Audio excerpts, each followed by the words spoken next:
Hello， 各位观众朋友，大家好，欢迎收看今天晚上恐怖怪谈。今天晚上要介绍世界上哪一个恐怖经历又发生在世界上哪一个地方呢？回到印度，没错，那个鬼故事啊，亲身经历的大国印度哦。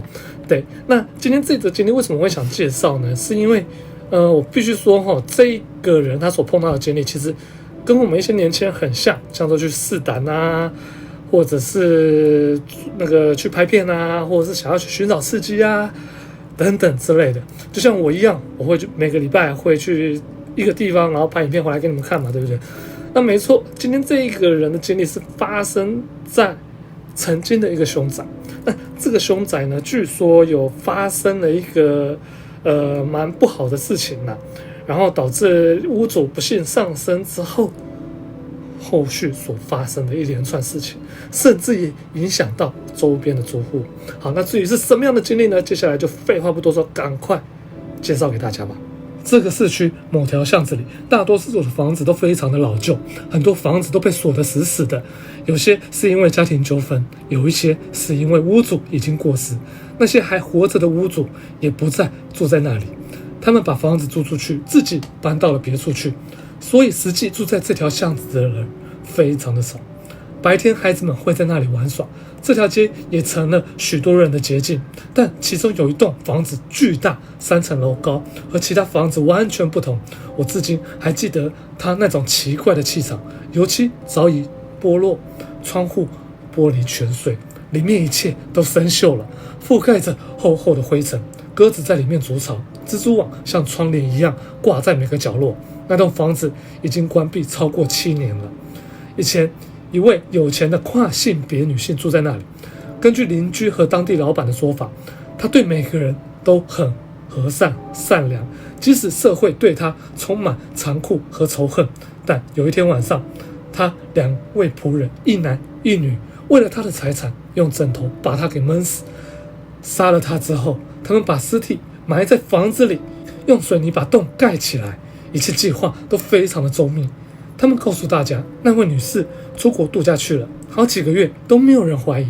但有一天，她的一些朋友从其他州过来找她，他们到处打听，对仆人的说法感到困惑，但那时仆人已经消失了。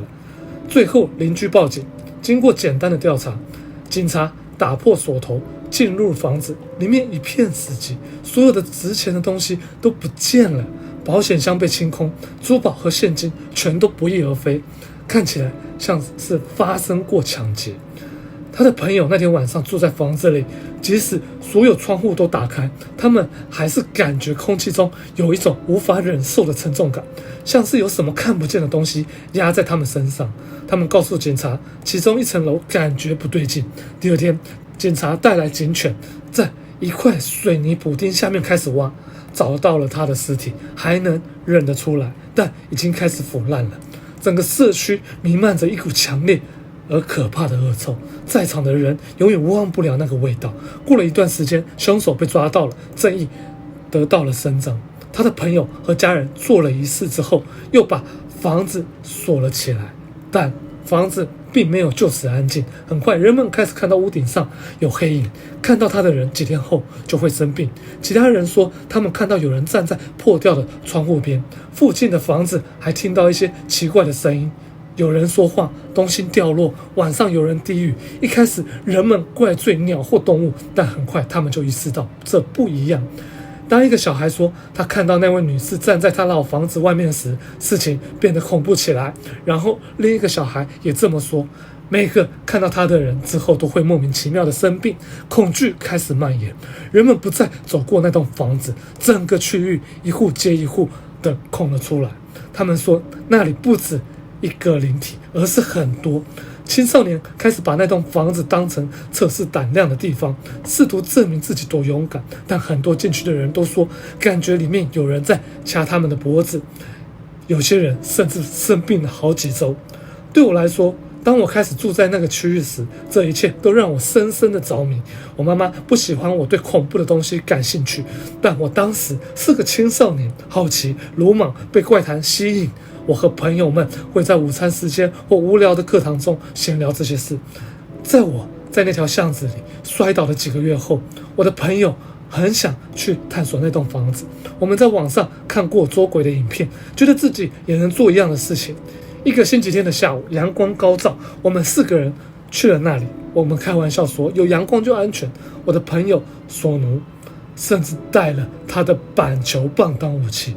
我们走下巷子时，那晚记忆涌上心头，但这次我很勇敢。我们所有人都在一起，一旦翻过前墙，我就感觉到一股沉重冰冷的感觉告诉我不要再往前了。我说我要留在外面，其他人都同意了。他们从破窗户进去，而我在前院和花园里面探索。突然我听到1楼有脚步声在跑，其中一个朋友冲了出来，全身都是蜘蛛网，一边哭一边咒骂。他说其他人恶作剧跑上楼，把他一个人丢下。很快另外2位也回来了。他们说房子只是很黑，即使大白天，那些破窗户没有窗帘，但几乎没有光线透进来，感觉房子在吞噬阳光。我们笑着带过，开了几个玩笑后就离开了。但那天晚上真正的恐怖才开始。我们4个人都做了噩梦，充满死尸、暴力与黑影的可怕清晰的梦。然后疾病来了，发烧、身体酸痛、虚弱。我们4个同时生病，这太巧了。索奴后来他说，他梦到站在房子里，手里拿着板球棒，动弹不得。我妈妈告诉我，有一天晚上我发烧时醒来，哭喊妈妈，她来了，她就在这里。我一直梦到高大的女人静静站在河的中央，我不知道为什么，但她的存在感觉又冷又带有威胁。2个星期在恐惧和困惑中度过。我没有去上学，我有喉咙感染，全身没有力气。其中一个朋友被父母带去灵性治疗师那里，做了一些仪式后情况好转。我妈妈每天为我祈祷，最后在家里办了一场祈祷会，慢慢的噩梦停止了，我们都恢复了，但我们很久都没有互相说话。时间过去，但我还是讨厌做梦。我再也没有靠近那个地方。2024年，整个社区被拆除，有人买下那块地要做大项目，我不知道细节，因为我现在住在别的地方，但那些记忆依然存在。这不是我唯一的故事，我很快会再回来分享更多灵异的事情。哇，介绍完了，你觉得如何？而且我听他在介绍这些东西之后，我突然发现我好像有跟他有些类似的经历。当然不是说怎么样啦，就是看到什么黑影啦，就是大家还记不记得我之前有去过泰国，去过那个绿屋，然后那时候记得跟社长嘛，还有谁啊？我跟社长还有一个就是那个泰国当地的朋友嘛，好像叫杰哥吧，然后还有一些人，然后我们去的时候出来，大家回去自己的家之后，同一天感冒，然后同一天好这样子。但我们有没有做噩梦是没有。东南亚真的有机会还可以再去哦。对了，还不知道啦，今年不知道会不会再去泰国了，会的话应该很快吧。对啊。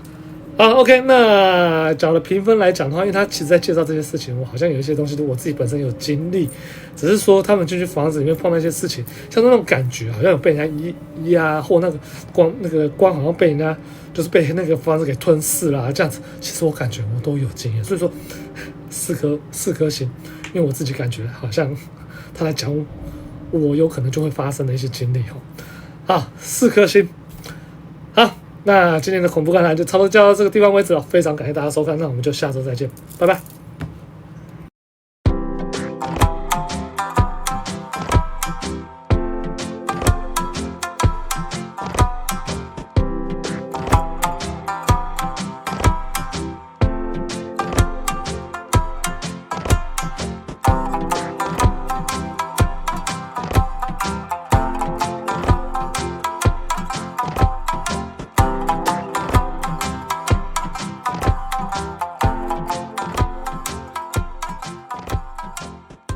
이어서서